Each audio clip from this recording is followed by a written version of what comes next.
Teachers, how did you realize a student's parents had failed him? I teach 7th grade, and for the first half of the year, Brian was crushing it. Sharp kid, always participated, turned in homework on time. Then one week, he just stopped showing up mentally. He'd sit in the back, head down, dead eyes. At first I figured it was typical middle school burnout. Maybe he discovered video games existed past midnight, but it kept getting worse. He wasn't just zoning out, he was falling asleep, not the subtle head nod kind. Full on drooling on his textbook like he hadn't slept in days. His homework stopped coming in, his grades tanked, and every time I asked if he was okay, he'd just mumble something about being tired and shuffle off like a zombie in a hoodie. So one day after class, I pulled him aside. I didn't go full guidance counselor mode, just kept it simple. Brian, what's actually going on? And this kid, this 13-year-old who usually cracked jokes and made fun of my outdated memes, just broke, started crying right there in my classroom. Told me his parents were getting divorced, and instead of being adults about it, they were using him as their personal messenger service. Tell your dad he's a selfish jerk. Tell your mom she ruined everything.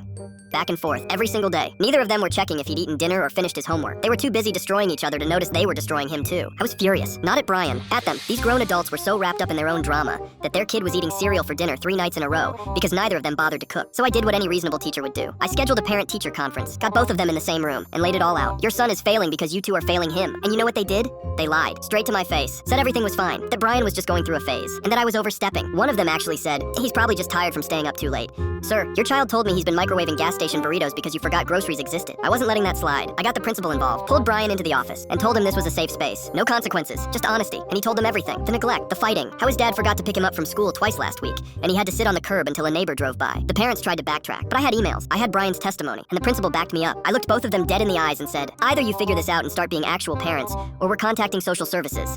They could step up, or their son would end up somewhere he'd actually be taken care of. That must have scared them straight, because 2 weeks later, Brian's mom emailed me. They'd both started family therapy, worked out a custody arrangement, and his grades shot back up. End of the year. Brian stayed after class and handed me a card. Inside, he wrote, "You're the only adult who actually cared." I still have that card. And his parents? They never thanked me, but they're losers anyway, so who cares?